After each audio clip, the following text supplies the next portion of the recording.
Good afternoon and welcome to the first meeting of 2023 for the Intergovernmental Cooperation Authority. We start the year with a full complement of board members as Senator Costa has appointed Elaine Barber, who is joining us via Zoom today, so you don't get to see her, but say hi, Elaine. Hi, everyone. Hello, Elaine. We'll look forward to welcoming you next month. Ralph is on the way and in the back of the room, as is Mike Wood. And Marita Kelly is unable to be with us today, but otherwise we are all present. Next on the agenda is the approval of minutes, which I hope everyone has had a chance to review. I'd like to ask for a motion to approve the minutes for the monthly meeting of December, of the ICA on December 14th, 2022. Second. Okay, so we got a first and a second. All those, any other discussion, any errors? All those in favor say aye. Hi. Against? And as a reminder, we did cancel our January meeting the first time ever. So there, the minute history will show a gap. As I mentioned, this is the first meeting of 2023. 2022 saw the city's general fund expenditures plus year-end encumbrances exceed the general fund revenue by 3.5 million. Revenues were up 12%, including the assignment of the American Rescue Plan dollars, while expenditures were up 2.9 over 2021. A little imbalanced, but it still allowed the city to pay off $12 million of its AMVAC debt, while still maintaining a $21 million general fund balance. I believe the administration looks forward to retiring the remaining $8 million in AMVAC debt as soon as feasibly possible.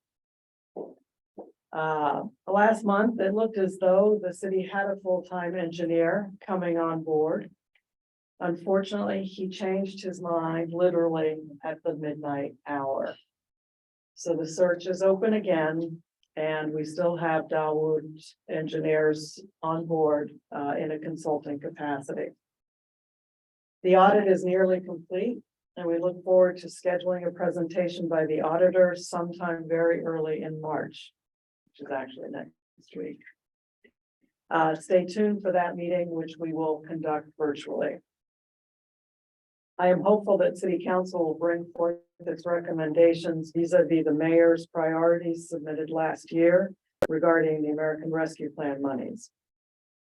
Currently, the city is sprinting to try and move forward on the 13 million in mad dash dollars that they secured from DCED last year. As you might remember, that was all for the parks.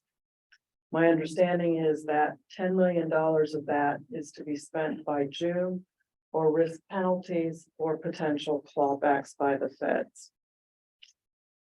We have long struggled with the best timing for the administration's submission of the 5-year financial plan. Ralph met with Marita to explore options, and I'd like to turn the floor over to Ralph for a brief report. Ralph. Thank you, Madam Chair. Marita and I sort of got our heads together, talked through the schedule a little bit, and just it's a nice kind of concise report for everybody. The plan is for the next full update to be prepared by Marita's office in the time frame of July and August. She would submit the plan in August, say August 30. That gives the authority board 30 days to review and then adopt it by September 30. And then on October 1, Marita wants to go full speed ahead on the city budget. So that would clear the way for, as it's supposed to be, for the 5-year plan to be in place and then the city to go ahead with budgeting. That would be the submission would take place for starting in January 2024. To do that, there's a little bit of a no man's land for this year for 2023. So this is probably more about a board decision. My suggestion would be that Marita simply update the numbers under the existing plan rather than submit a full new plan and then dedicate the time in July and August to prepare the full 5-year update. I think it's worth noting that when the city did adopt the 2023 budget, we did the standard review letter, and we pointed out that overall, although it falls within the plan, the timing of some payments that were anticipated in 1 year versus another didn't pan out exactly the way it was in the original 5-year plan. So I think, you know, if we're being conservative with the Act 124 requirements, my opinion, probably the worst of it is just that Marita would just update the numbers and the charts for the 5-year plan. That would keep the city and everybody in compliance and tide us over until the next submission. That's the gist of how the submission calendar would look. And speaking with Maria, the next steps, the city would submit a letter to us requesting that, and we would act on it. We would concur with the submission calendar.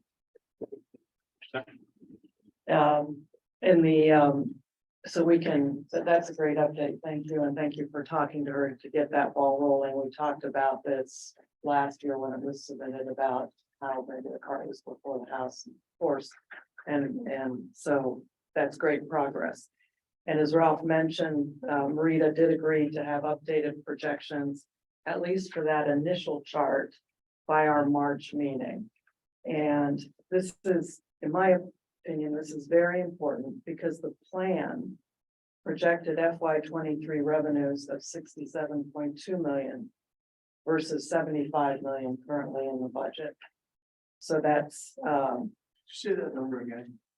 the revenues of 67 million were in the plan, Right. 75 are currently in the budget. So that's a $12 million increase. And the plan projects 57 million in expenses versus the currently budgeted expenses of 75 million, which is an $18 million increase. And so to me, the really important thing is to see the impact that this has on the next 3 years that are included as well.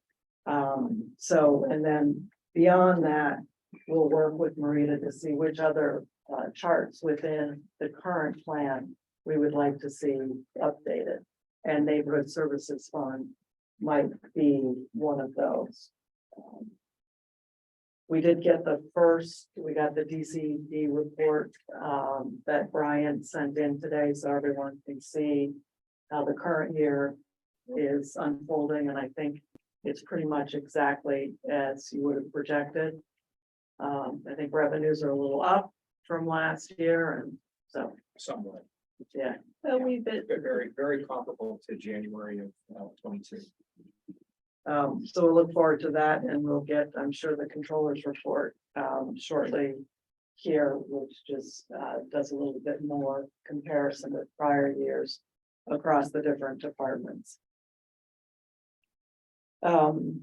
Today, we're going to hear from Neighborhood Services Fund from and about the Neighborhood Services Fund, aka Public Works, I guess is the broad title. And unfortunately, Dave West is under the weather. So apparently it takes 5 people to make up for Dave.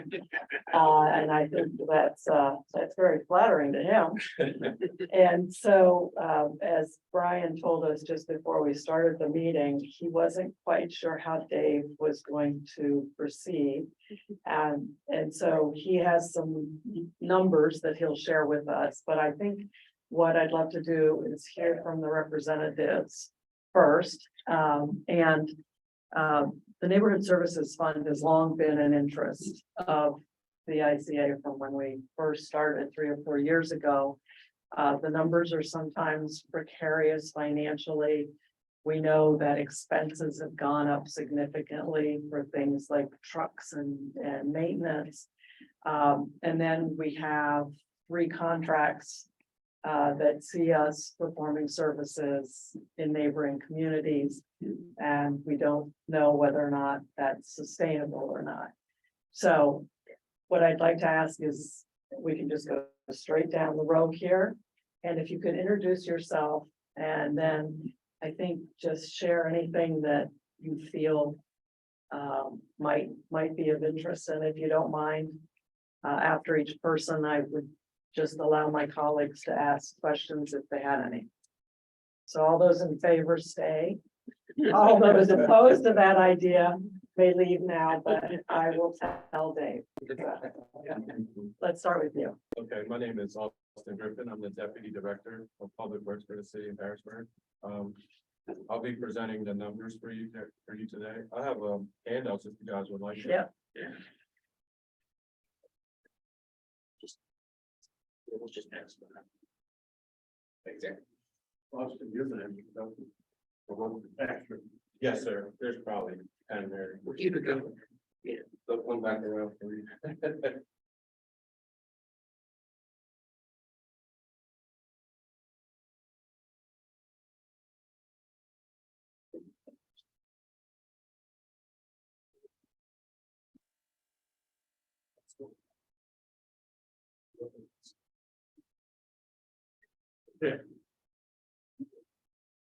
Just for now.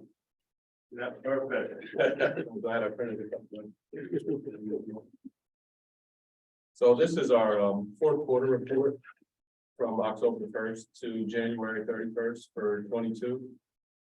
And our Public Works Sanitation Department handled municipal waste and recycling pickup for the city of Harrisburg, as well as Stilton, Pembroke, and Paxton.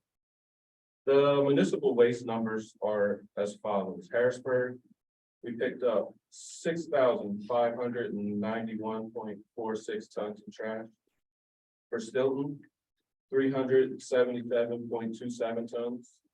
For Pembroke, 201.69 tons, and Paxton was 140.03 tons.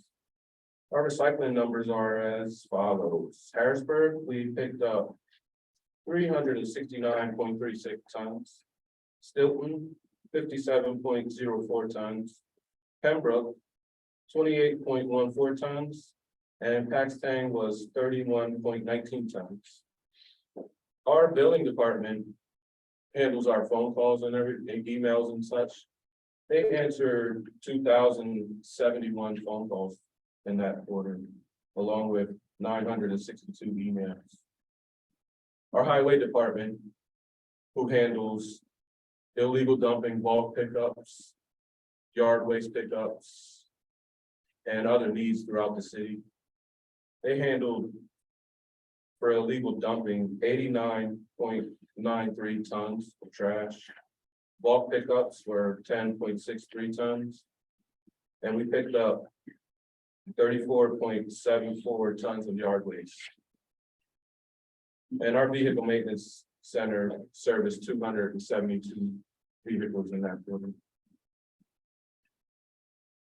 And I believe that's all I have for public works numbers.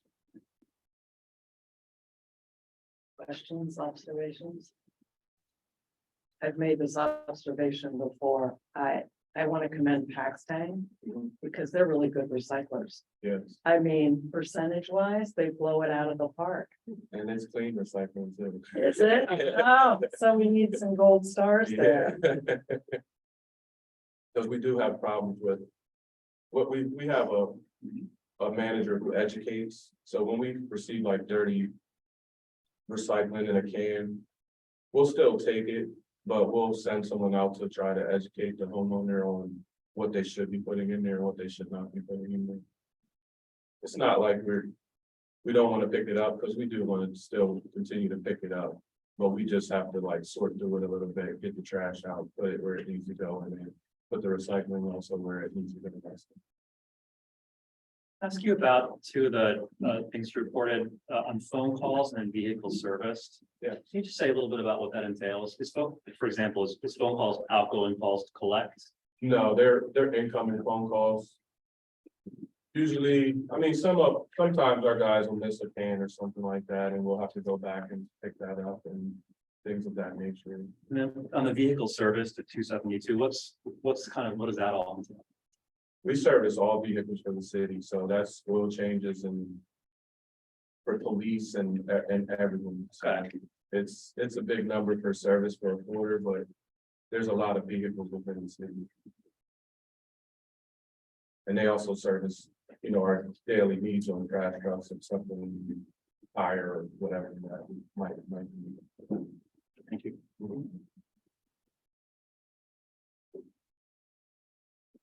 And just on the highway.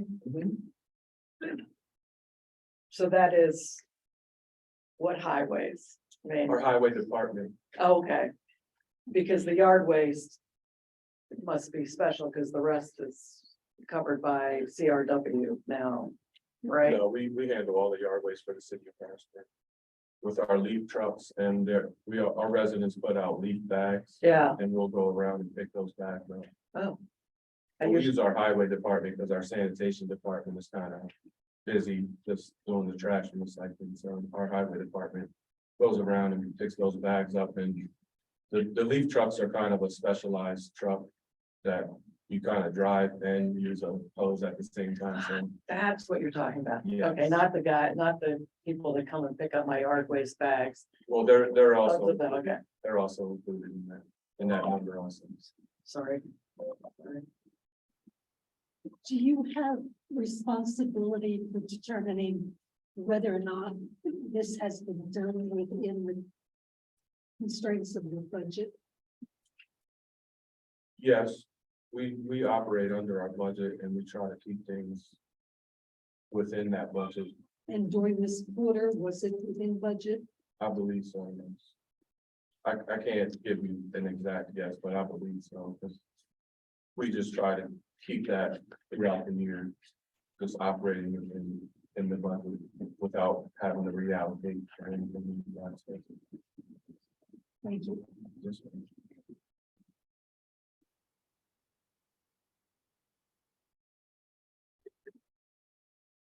Can you give us some sense of how many people work in different functional areas? It does not have to be precise, but how many people in trash collection, how many people in motor vehicle maintenance, approximately? Motor vehicle maintenance is easy because there's 3 mechanics and Miss Jessica here is our manager for those mechanics. And for sanitation, I'm gonna say around, just say 35. Okay.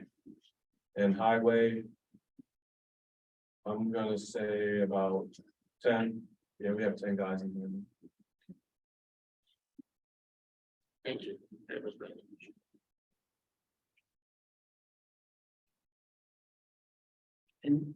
And Brian, will you talk about the collectibles? Because that's obviously not what you're focused on, but that's what hurts the department is because there have been so many receivables that keep being carried and not being collected. And I know there's been an increased effort to begin to go after people, and I know what was just the late fees have been reinstated. They were, You take effect at the beginning of this current year. okay, because COVID, they were, Right. Forgiven. They were winning. okay. I think that was one of the first things that sparked our interest in neighborhood services fund was when we began to grasp the magnitude of that number. We don't have those worries for Pembroke and Paxton because they do their own collections. Right. Right. So you get 100%, Yes. which is good. Mhm. Not necessarily steel, because steel, it's billed to customers, just Yeah. like in Harrisburg. Yeah, so in Stilton, we generate a list of non-payment and unfortunately, we just don't pick that trash up on the difference. And that's an interesting question, if you don't mind, Madam Chair. One of the things we've talked about in the past is that it's difficult to let municipal solid waste accumulate, even for customers who are unfortunately not paying, because there are public health risks associated with lack of collection. And so, is the policy the same in Stilton as in Harrisburg, or do you do your best to keep the streets clean even when you have delinquent customers? And you leave the Stilton up to the Stilton borough officials to take care of, or so is there a slightly different way you handle there is a slightly different way we handle it. We pick everything up in Harrisburg no matter what. Right. So, because that's our city. Right. And we can't let things generate in our city. We just pick it up and move on. And Stilton, once they get back to a payment, whatever they have accumulated, we'll pick it up. And sometimes it's a little more than the guys like to, but they understand the process, and the borough does help out, like, if things are like scattered all over the ground, the borough will handle that stuff, but we'll pick up like the bulk of what's still on the ground. We'll pick it up and continue to pick it up as they pay the bill. Sure. Interesting. Thank you. And the Stilton contract is up for negotiation this year, or is it up already? Not exactly sure if it's this year or next. I think it's nearing, The end, right? it's either a 4-year or a 5-year original agreement. So I think it might be next year. I can, if you like, I can confirm that for you. That would be great. We've been having talks with them already, Oh. not like officially, but just. Yeah. To see whether or not they still want us, right? Yeah, and I believe they do, because we do a good job. Our guys are dedicated to what they do. I feel still we can see that also. I have a couple random questions, just from stuff that I've heard about. I'm wondering if you can comment on challenges you're facing. And the ones that I'd like to ask are about hiring and like vacancies and abilities to attract and retain. And the second question is vehicles, upkeep, maintenance, having sufficient equipment. And the third one's diesel pricing. Can you talk about those three questions and what you're facing right now? So hiring, we've actually done pretty good. We filled all of our labor spots. We are down 4 drivers right now, which is not too bad compared to where it was before. When I've only been here since late October of 21. And the numbers were way down then, but we grew those numbers. And the vehicle maintenance things, we kind of try to just put that stuff in our budget ahead of time to try to get ahead of inflation that we know is going to hit us. So we just tried to budget for that kind of stuff. And your second question was? Second question is about if you're having any challenges with vehicle condition and maintenance. The third one was diesel pricing and how that's affecting the department. Yeah, we don't have any problems with our vehicle maintenance because our mechanics just handle all that stuff in-house. We do have to send some stuff out for specialty items and things of that nature. So equipment is essentially pretty good. Yeah, we have pretty good equipment. We have one new truck and we have another one coming, and we just try to keep like a rotation going. How about diesel pricing? Are you experiencing price increase and does it hurt? I mean, it hurts us all. I mean, we all drive vehicles, so we just tried to plan in our budget for that, and we can't see the future, but we just tried to plan for the future and make sure we had enough to cover us throughout the year.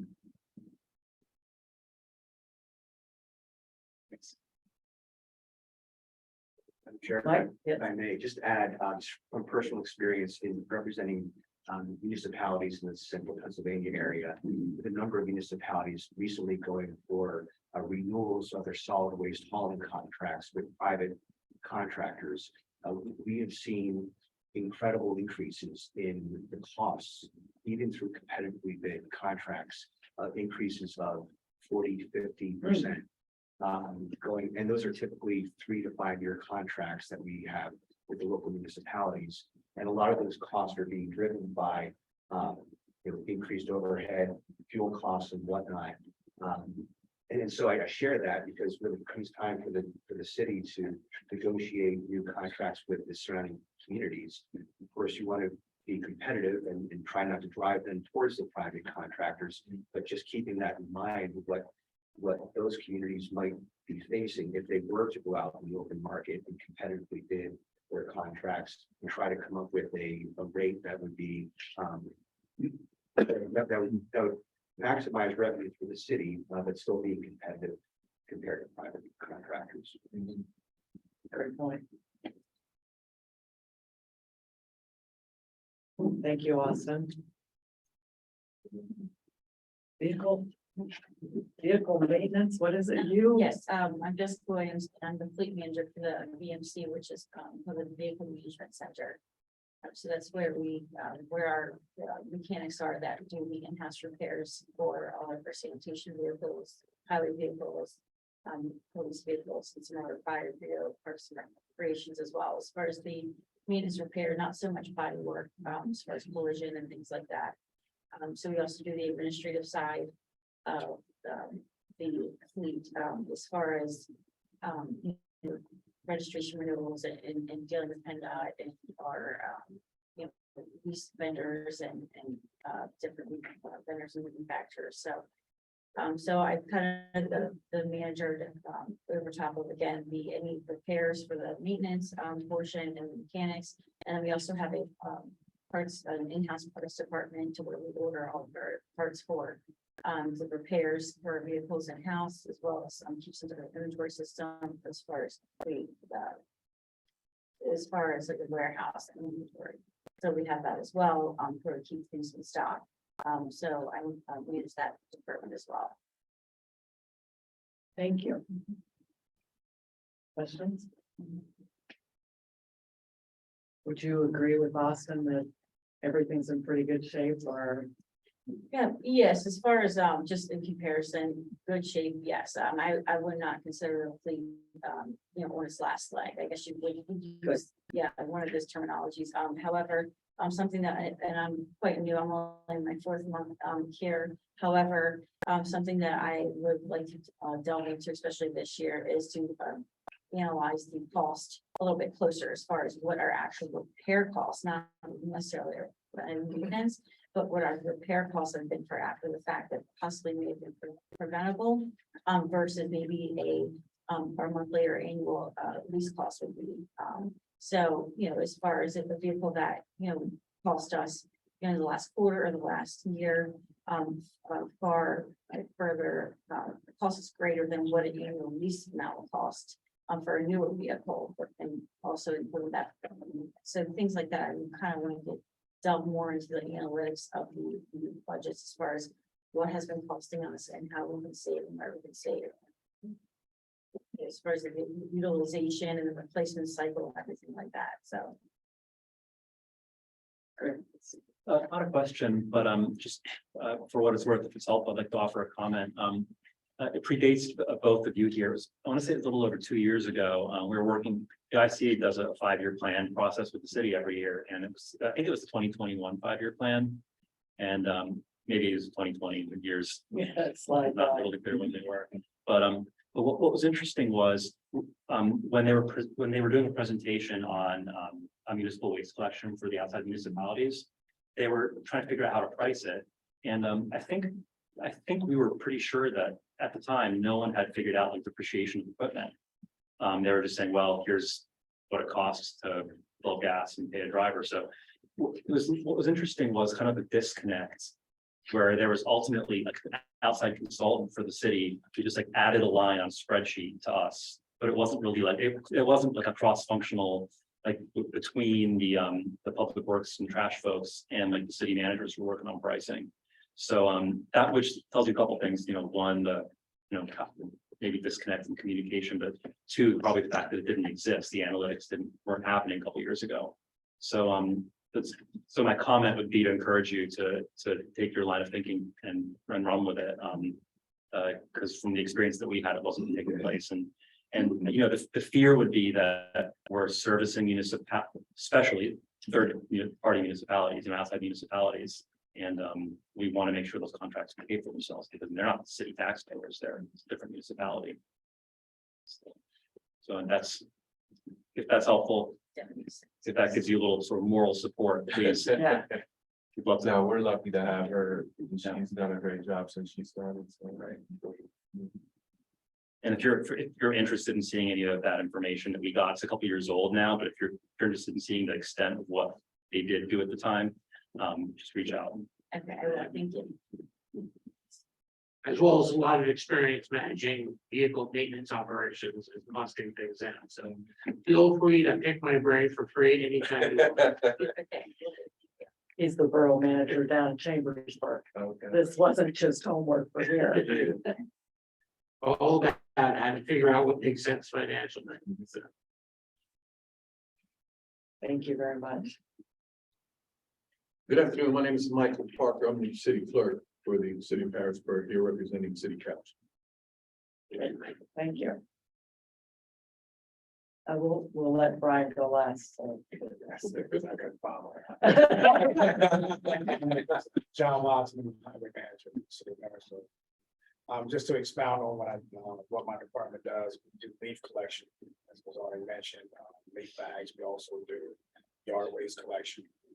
Just to expound a little bit more on how we collect, we do use vac trucks. CRW does the street cleaning, they're unable to collect big piles of leaves. So in turn, we work with CRW where we go ahead of them and we typically suck up big piles of leaves because their machine is only able to grab maybe just a little strip of the curb. So we work in tandem. My department is responsible for leaf collection. We pave, as it was mentioned, we do blight collection. They were dumping. So it's very unfortunately, my department will generate money. We use a lot of it. Keeping the city clean and keeping the roads pretty safe and just expound on your comments and the deputy's comments. Working with Dave, he is working with someone. We are working together to analyze everything, trash, what it costs, vehicles, new gas pricing versus the contracts before our new truck contracts are coming up. So he is in the making and have that in the workings where everything, we have someone working on it now. And I believe you said it was an outside entity that was doing it in the past, that did it in the past. the analysis was. Yeah, the analysis. Yeah, he's We he's think, we're not actually- really sure. Yeah. Don't quote me on it. Oh, okay. So, yeah, so there, that is in the making, so that is definitely being taken into consideration of all the new charges and different things that we're gonna make sure that these contracts do pay for themselves, if not only, but also to generate some funds. I know blight remediation is certainly one of Mayor Williams's priorities. And I think we're looking for as much money as we can with help from the city and maybe even the state. At one point, she wanted to do was it a 1 day to where everyone could just dump everything they wanted and it would be a free pickup? Yes. Do you see that happening or? I'm hoping it does happen. That actually would help out. Right now, we're working with Love the Hill. We have community programs that go around and they may take a section of Harrisburg and they'll contact our department to ask for either a roll-off container or to just pick up, or either they have bags that they use to collect. So they're already working there, so that would be spectacular, because rather than finding this stuff in an alleyway, we may have to use 3 or 4 guys and maybe a loader or 4 or 5 pieces of equipment to drag it out. If we can get those things going, these people would already put it there, and we may only have to use 1 or 2 guys, where saving money, where these other guys can be used somewhere else rather than 6 or 7 guys on one job site. So yes, I do see it happening. Mayor Williams is very adamant on that, and we have been going pretty hard on the blight collection, which is great. Now, as you see the numbers, I believe it was about between illegal dumping and blight collection, it's right roughly around 100 ton combined. Right. So yes, Does the, for the illegal and the blight, you incur some special costs because of electronics and refrigerants? yes. So we work with the recycling center. Yeah, we do. We pretty much, if you take out certain parts of these components of the appliances, then we're able to recycle them regular. So as long as we dispose and disassemble them correctly, then it can kind of move right on into like regular waste. As far as recycling center, they don't accept refrigerant, so we then in turn have to safely dismantle the compressor to allow the refrigerants to safely be taken out, then we can take it straight to the recycling. A couple questions. I wanted to ask if there had been any fruits from collaborating with county detectives on illegal dumping, like, So we're working with, we are now putting up some cameras. Which they are license plate reader. We just got, I believe it was 12 standard infrared cameras, and then we have 12 license plate readers, which is a special, it reads reflective numbering. So we are working with the county, so to where we can call them, they would investigate. Fortunately, a lot of our problems are, residents may be a little afraid to speak up on it. So in turn, we just ask them to give us a site, and then we have their removable cameras, so we can put it at a certain location. And once that area seems to be taken care of, we can then take that, put it to another problem location. So once we do have, to answer your question, yes, we do. We do have. you catch anybody yet? That I'm not sure of. I'm not sure. After we report it, then we typically let Harrisburg Police and the detectives handle that. Yes. I hope so, though. We do have a guy who works hand in hand with, Mr. Baltimore, who's the county guy that was, I think, recently put into that position. So we have a guy who works hand in hand with him, and they try to tackle this together. It's got a question about recycling. It was in the news. I want to say we saw this during the pandemic, that recycling had become a burden on the city because there was no value in it. What's happened in the last 2 years with the value of the recycling materials? Is the city back to the black and as far as recycling product, or is it still a burden? Is about to try and get it out, try and dispose of it? So we haul our recycling and waste, and we pay to dump there. We're paying to get rid of recycling now. We try to take as much cardboard out of these cans as we can. We have a separate truck that collects only cardboard. And we were generating revenue from that, but now those prices have turned for the worse for us. And we don't pay, but we don't receive as much as we have for the cost. But we still are gonna continue that process just for it. It's just something that should be done when you can, when you can separate some things, you should do that. Just make the best of it, right? Instead of just hauling it all in one spot and not really caring what happens to it. I can add, in addition to the tremendous job that Public Works is doing in sanitation, picking up at City Council, Ralph Rodriguez also has, and he's going to do it again this year, Hotspot Saturdays program, where folk from different areas of the community, he gets them together and collects waste and debris in certain areas in conjunction with Public Works. And it turned out to be very successful last year, and he's going to be doing that again this year. Now, as far as the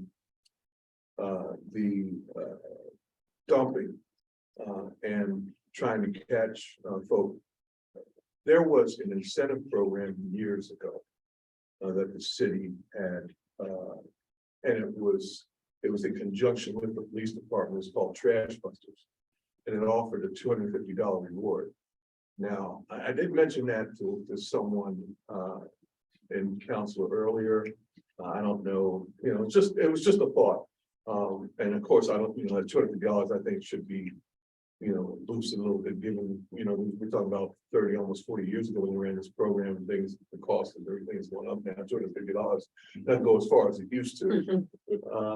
And that's just something that that could be considered. That, like I said, is in working together with public safety. So I'm gonna approach it about that. And to elaborate a little more on Mr. Rodriguez's Hotspot Saturdays is what it was called. Laxwama actually allowed us to dump the material for free. Hmm. Because Mr. Rodriguez went to them and told them what we were getting together, and we had volunteers come out and we filled up containers.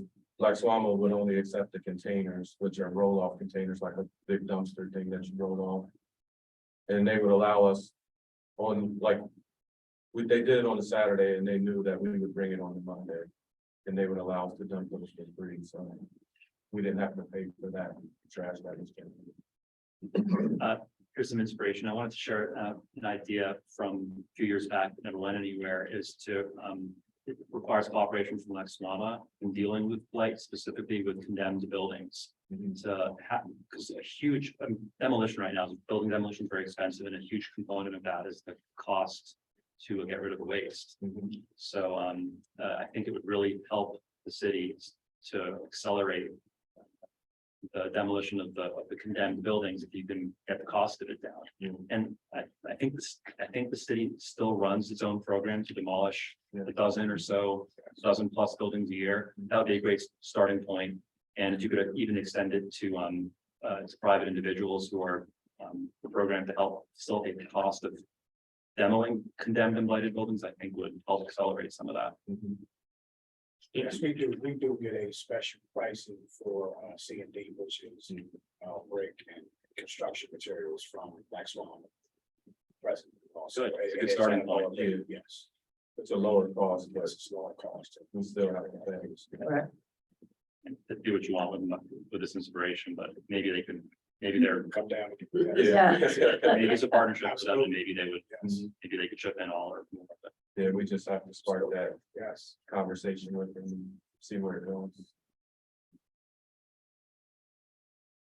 Thank you.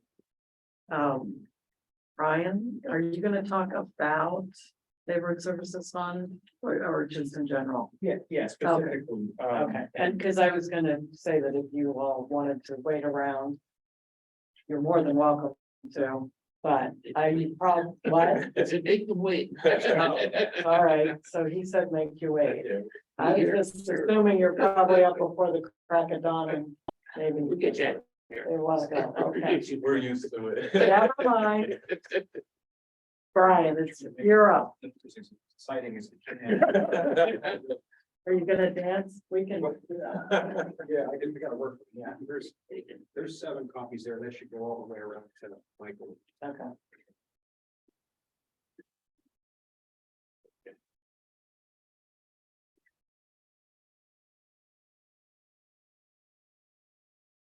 But I'm at the estimating high on the copies, but I just made it. So, yeah, that was good. Yes, and I can make more later. I would.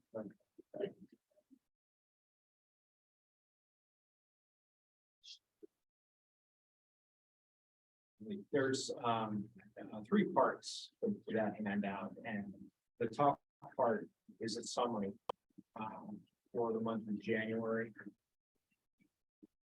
And it just breaks down, I think I presented this before in this format where on the far left, you see the main part of the neighborhood services fund. And then there's the intergovernmental boroughs. And then right in the middle, the total for that specific fund. There's 2 older funds that are still in effect with the city, the old sanitation and disposal funds. They're still showing balances because and still receiving revenue, which is primarily lien type revenues, which are tied to the lien system, which are tied to the fund IDs for these particular old funds. So that's why they're still showing up. But they are still part of the total neighborhood services fund. Because it's all about sanitation. So again, I know it's just a 1 month on the top page. And what is behind what are behind are, I added the 2022 year on the second page, and then on the last page is 2021. And I just did that to illustrate the fund balance or the cash basis fund balance position, how it's come down, as you're aware. At the end of 2021, it was down to, in the main part of the neighborhood services one, it was down to 6.3 million. It did drop off a little over $600,000 that year. And it somewhat stabilized last year in 2022, where the balance still fell, but not gone as much. It's down approximately $250,000. It's been bolstered though by the resulting revenue that's come in for the three boroughs. Mainly steel is the bigger revenue source there. So overall, the funds position in cash at the end of January of this year. On the top page, on the very far right, it's not quite 7.6 million in total operating cash.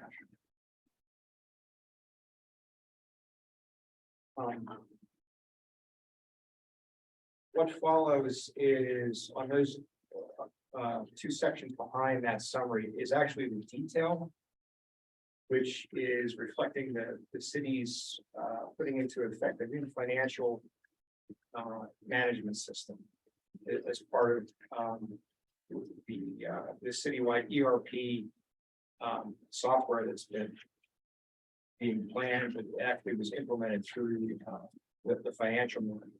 So I wanted to show you this just to show you, that it's in effect. The budget has been input into Munis, and the first piece of this is the revenue side, and it's 4 pages. But if you go through it, you'll see it's broken down. The main neighborhood services fund revenue is listed there on page 1. And the next 3 pages, they're laid out and they're page broken by the 3 boroughs, namely Steel, Pembroke, and Paxton.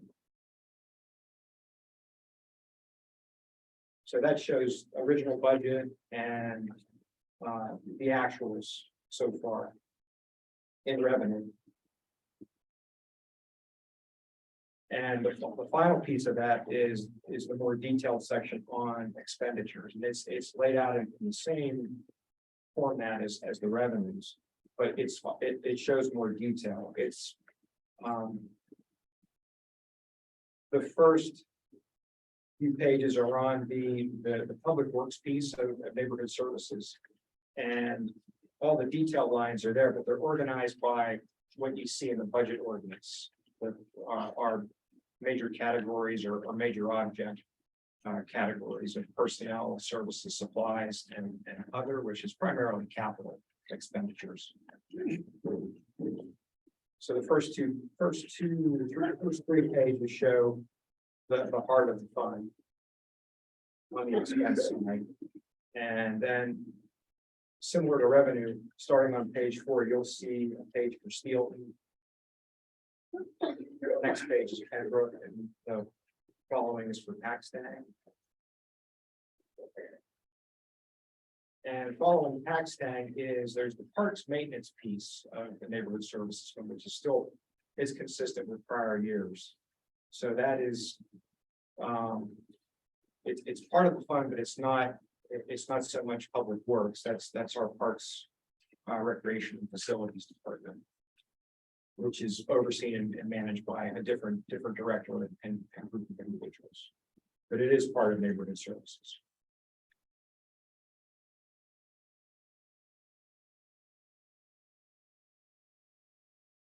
Any questions on that? Brian, could I ask you about how you break out on the expenditure side? How do you break out some of those outside municipalities, such as Steelton, for example? Are those allocations? Are they direct cost coding? Is that For the most part, they're allocations based on, like, you kind of hinted at this as far as a cost study. Back when this idea of expanding sanitation services, especially when the two latter boroughs came in, we started from payroll perspective to see how much manpower would be required for the pickups involving those boroughs. And based on that, that was a starting point for some type of allocation. And we use that for allocating supplies, whether it's protective wear, uniforms. There's also some direct costs that are specific to, for example, steel, because we don't, as you know, we don't bill for Pembroke and Paxton, but we do for steel. And so the related costs that go to that are directly charged to the steel budget units. Same thing with the software system that the city still uses. The UniLink is unique to steel. So that cost that the city pays is part of that budget unit. But we tried, there is a basis for allocating. It's based on personnel and it takes to do the work. Brian, what about the personnel entries on those municipalities? Are those also an allocation or are those based on actual hours? That was based on, looking at the individuals that would be doing the pickups and how much of their time during the week would be. And it's roughly 20% because it's a once a week pickup, and it's usually takes a full day for each one. Is that true for the budget, not just the budget column? But is that true also for for example, the YTD expended column? Are you allocating the payroll or are you actually entering the personnel costs there? That's more my question. Yeah, we have been entering an adjusting entry, but it's based on the allocation. That answers it. All right. Okay, Thank you. Brian, when we got the last 5-year plan, and I know some time has passed since the 5-year plan was submitted to the ICA board. One of the concerns was that beginning in 2023 and for the future years, the plan actually indicated that there would be a net deficit of expenses over revenues, thereby depleting the neighborhood services fund balance over time. And this was of great concern to the LCN board. I realized that was just a forecast, and time has passed.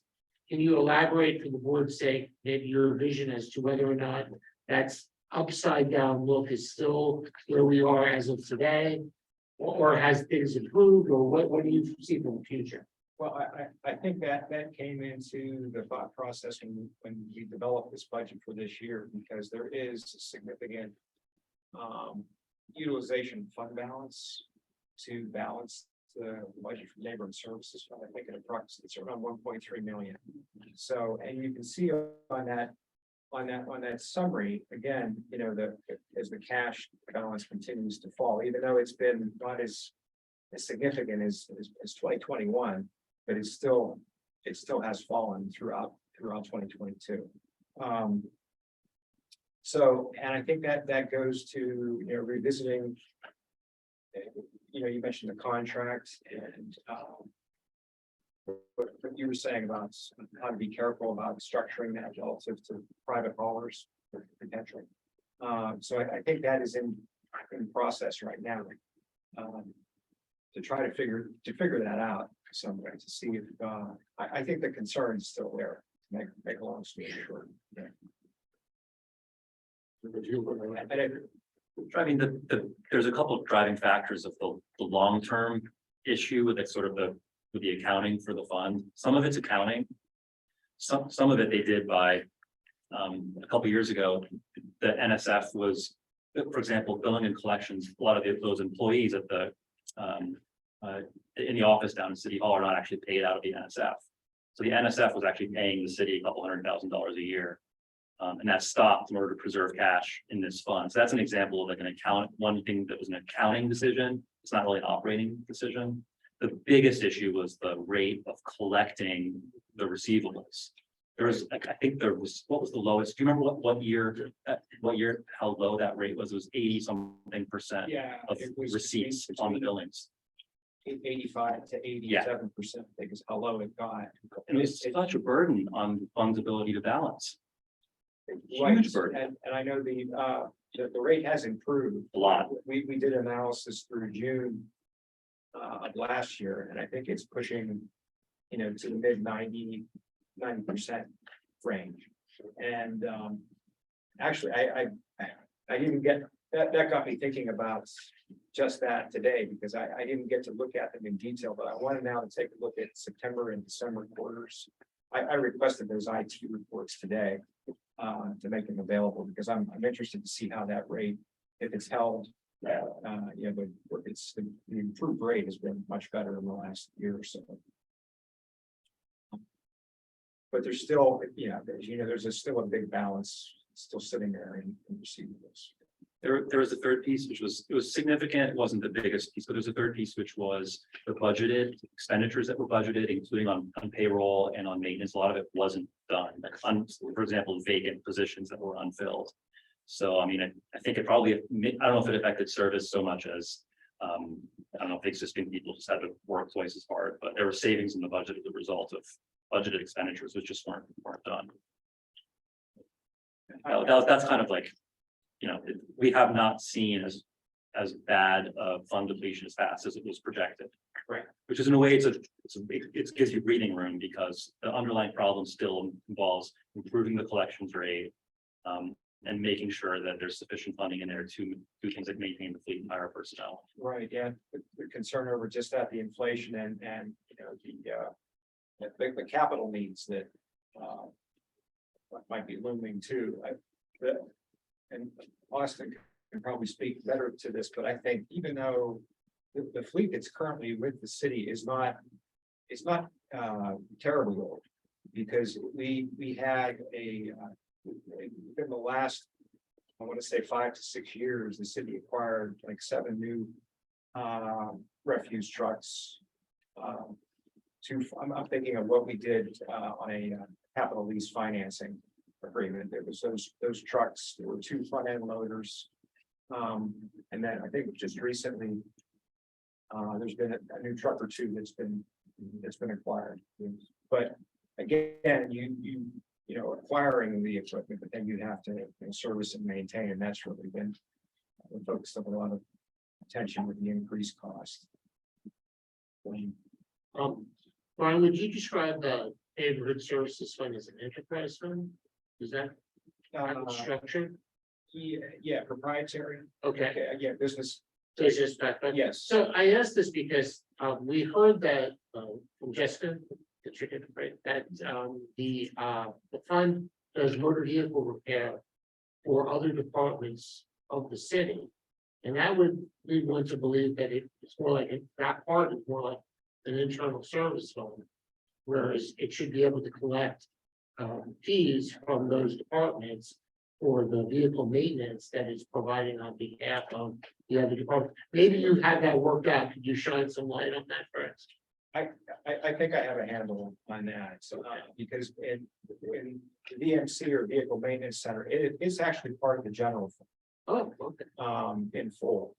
And I mean, obviously, there's personnel costs, but the repairs, the maintenance, the tires, the fuel, it's all contained within that.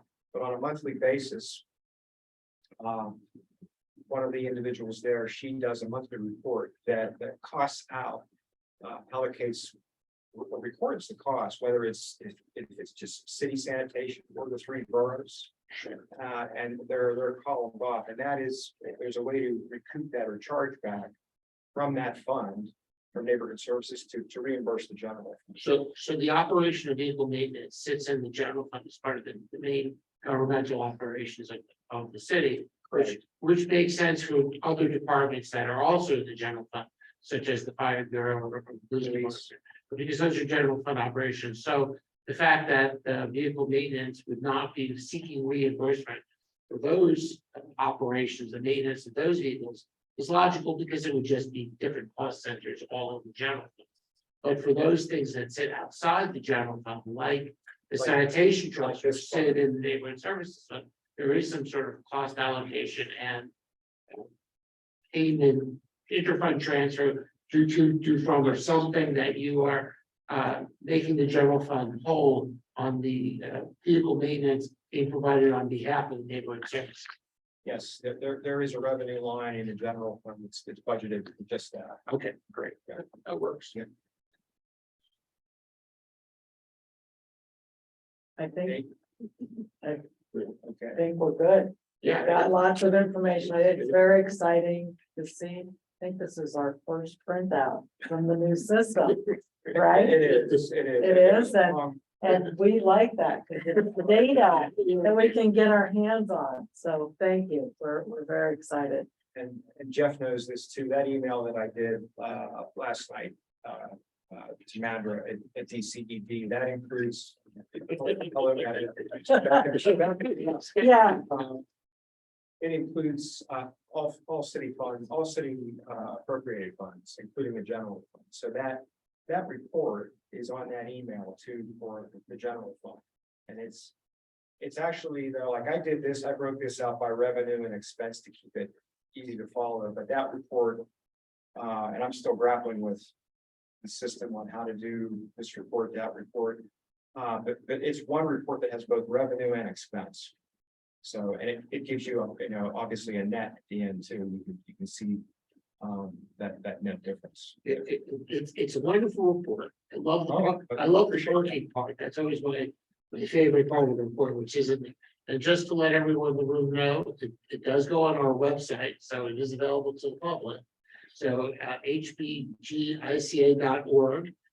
every monthly act, we call it the Act 47 report, which is the report that the city submits to DCED. It is placed in PDF format on our website. So if you want to get into these numbers, they're all there. And you can go back for 2 years and see all the DCED reports and how things shake out every single month. And last night's report is already posted, so it's on our website. thank you, Jeffrey. Thank you all for coming and giving us incredible insight. And also, it's great to see the faces behind the department. So thank you, Archie, Jessica, John, for coming. And please tell Dave we hope he feels better soon, and we'll have him for an on-quote presentation at some point. But He said to make sure that I let you know that he would like to attend the next meeting. okay, that would be great. But thank you all. If you want to leave, Michael, you can stay if you want, because you have a lot of insight in a lot of areas. I don't know about that. Yeah. Oh, really? Or represent you. We'll limit it to 1 or 2. Yeah, just 2 questions. My question is the question that you outlined as a committee on September 22nd, 2022. Your second bullet point was continue to quantify and address the outstanding receivables. And the Neighborhood Services Fund address collections using both the American Rescue Act funding as well as legal actions to recover money and work cooperatively with the treasurer and others to develop alternative ways to invoice trash collections. I didn't hear all of that today. Am I missing something? There was a discussion, Eric, about the fact that there is still a sizable receivable and that the city has not tackled fully the ability to collect that receivable. So Herein lies the problem. I've been doing right to know requests for 3 years. The right to know request I did on this issue with 90 days late, it's still unresponsive. So you may be delighted in the response. I'm telling you that I think we need to see more solid concrete metrics. Just as somebody observing this, it seems like where they were and where they got to is right 84 to the 90, but I've yet to see a plan, and I've right to know this issue 3 years. And so there's a bit of frustration here. And I would also add, based on some of the consulting I do, and I don't know if this is helpful for you folks, but I dealt with transportation with buses. There's a lot of funding out there, DEP, AFID. If you want to get a new vehicle of natural gas, DEP is putting a lot of money out there at little to no cost. Also, I've in the past reversed bid for municipalities I've consulted for. You don't get prime time, but you get secondary equipment vehicles that are really good, because you probably know with vehicles, when you go from 1 year to the next, it's not an arithmetic increase. It can be exponential, especially, I'll get into this later with bridges, but PPL has a recycling plan. I've worked with numbers of developers who have moved a lot of this off, which would there be a cost avoidance for you. And the other thing, and I don't know why people don't look at this, I was a board member on VOTEC. The second largest shareholder is Harrisburg. Is there a way to get those kids to help you with your vehicle? To get them full credit or to get them paid? After Central Often, Harrisburg is the largest stakeholder, and a lot of those kids are enrolled in this. So I'm expressing some dissatisfaction, but that's what I do. I mean, nobody really likes me, and I get that. But that's fine. We know Eric, so we laugh. He doesn't take it What personally. I'm saying, the PPL thing, we just had our stakeholder meeting last week, and nobody's taking advantage. Nobody's really taking advantage of. There is stuff out there, so I'm happy to help you connect, or Jeff and I can talk, because you're probably aware of that. But I just want to thank you guys for coming out, because you've been faceless for so long, and you really look good. You're attractive. Yeah, we appreciate the baby steps. You're right, there were still big questions, so. We do. Grant program for the seatbelt. Yeah, I mean, I'm just telling you, we had a bus issue where our buses were 30 years old in Central Often, and it became impossible to replace them. We outsourced, and we got free. So just as a heads up, but I have other issues after you guys go. You don't need to hear. Okay. Right. Thank you, Eric. All right, thank you very much. Thank you. Take care. Nice meeting. You can go to nice to meet you. You're all districts. Yeah, and Brian, Sharon's you district. can go to. All right, okay. We are now at the point in the agenda where I turn to Jeffrey. Right, so we don't have a full bills paid report, but I was able to do one without the bank reconciliation. Thank you to the United States Postal Service for not delivering our bank statement this month, but I did get a copy today from the bank branch. But we have our full our list of bills that we paid for both January and February, and while I can't give you the exact balance, I will update the board between now and the next meeting. But I think it's fair to say that we're still in very strong financial shape. Thank you. And there is no other financial or administrative things to bring to your attention. We did receive, obviously, two appointment letters in the last month. So we're still collecting our appointment letters. We're out there working on that every day. So Well, I think we have three total. we have three total. Okay, so we have 3 letters in the file and 2 more to go. And which means we officially have 4, Exactly. those 3 are here, and Doug and I will stand in a corner somewhere. No, I think you'll have yours shortly. Any other business? New business?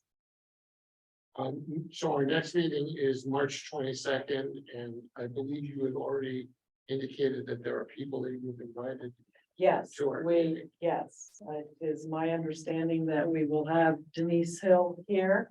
As well as Jason, whose last name I've probably forgotten. That's okay. Sorry, but he's the economic development person in that operation. And then we heard that perhaps we will be joined by Dave West, so it'll be wonderful. Yeah, wonderful, energetic meeting. So I turn it over to you for public comment. Since we already heard one question from Eric, we'll see if DCED has any comments. Thank you, Monitor, for being here as always. Anything you'd like to bring to our attention that has transpired in the 2 months? I do not have anything at this time. Okay. Thank you for your participation as always.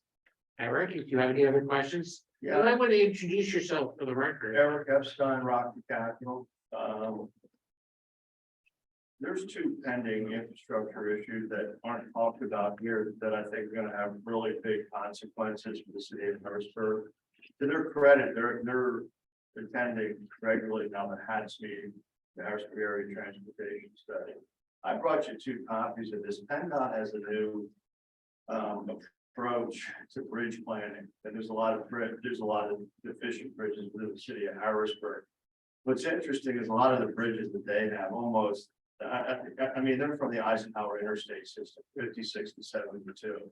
And they have a software, I was impressed, maybe they could share with the MPMS. Where they're not looking to go any more from worst to first. But they're looking at lowest life cycle costs. I think you have a replicable paradigm that we discussed at HATS 2 weeks ago that Harrisburg could use. You're talking about so our District 8 is 8 counties, 61% of that network is 50 to 79. We owned a business in the city for 90 years. Harrisburg, I think, is in worse shape. I'm not assessing blame, but at some point, I think there's a decision and planning that has to be made. Again, Harrisburg participates, if you know anything about HATS, there's a lot of beach in the water. And if you're looking, to me, I would get some of these projects sooner than later, which brings me to the second issue, which I've been dealing with personally, and I think the water sewage infrastructure issue cannot be ignored any longer. And I know that's CRW, and I know right now, we're talking about like this kind of a rush with this 13 million, what to do. Well, the Paxton Street intercept is 14 million. They're looking for 10 million from HTO. That affects Harrisburg.